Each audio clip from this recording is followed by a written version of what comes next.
ಇತ್ತ ಲೋಕಸಭೆಗೆ ಟಿಕೆಟ್ ಕೈ ತಪ್ಪಿದ ಹಿನ್ನೆಲೆಯಲ್ಲಿ ವೀಣಾ ವಿಜಯಾನಂದ ಕಾಶಪ್ಪನವರ್ ಬಂಡಾಯವೇಳ್ತಾರಾ ಅನ್ನುವಂತಹ ಪ್ರಶ್ನೆ ಎದುರಾಗ್ತಾ ಇದೆ. ಇವತ್ತು ಅಸಮಾಧಾನಿತರ ಜೊತೆಯಲ್ಲಿ ವೀಣಾ ಕಾಶಪ್ಪನವರ್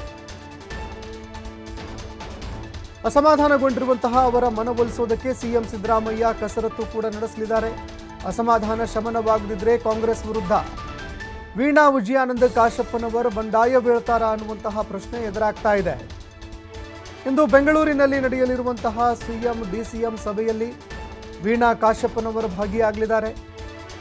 ಬಾಗಲಕೋಟೆ ಲೋಕಸಭಾ ಟಿಕೆಟ್ ಕೈ ತಪ್ಪಿದ್ದಕ್ಕೆ ವೀಣಾ ವಿಜಯಾನಂದ ಕಾಶಪ್ಪನವರ ಅಸಮಾಧಾನ ಹೊರಹಾಕಿದ್ರು. ಸಂಯುಕ್ತ ಪಾಟೀಲ್ಗೆ ಟಿಕೆಟ್ ನೀಡಿತ್ತು ಕಾಂಗ್ರೆಸ್ ಹೈಕಮಾಂಡ್. ಇದೇ ಕಾರಣಕ್ಕಾಗಿ ಬಹುದೊಡ್ಡ ಆಕಾಂಕ್ಷಿಯಾಗಿದ್ದಂತಹ ವೀಣಾ ವಿಜಯಾನಂದ ಕಾಶಪ್ಪನವರ ಆಕ್ರೋಶ ಹೊರಹಾಕಿದ್ರು. ಅದೇ ರೀತಿಯಾಗಿ ಕಳೆದ ಬಾರಿ ಕೂಡ ಅವರು ಲೋಕಸಭಾ ಅಖಾಡಕ್ಕೆ ಧುಮುಕಿದ್ರು.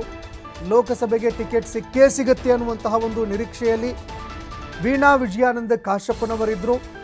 ಆದರೆ ಟಿಕೆಟ್ ಕೈ ತಪ್ಪಿದ್ದಕ್ಕೆ ಸಾಕಷ್ಟು ಅಸಮಾಧಾನ ಕೂಡ ಹೊಂದಿದ್ರು.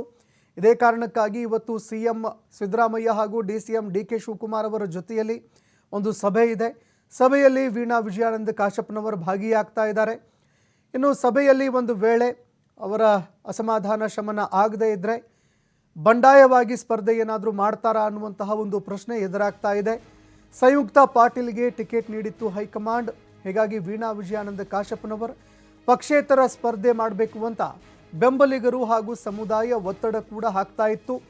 ಪಕ್ಷೇತರ ಸ್ಪರ್ಧೆಯ ಸುಳಿವನ್ನು ನೀಡಿದ ಬೆನ್ನಲ್ಲೇ ಸಿಎಂ ಸಿದ್ದರಾಮಯ್ಯ ವೀಣಾ ವಿಜಯಾನಂದ ಕಾಶಪ್ಪನವರಿಗೆ ಬುಲಾವು ಕೂಡ ಕೊಟ್ಟಿದ್ರು.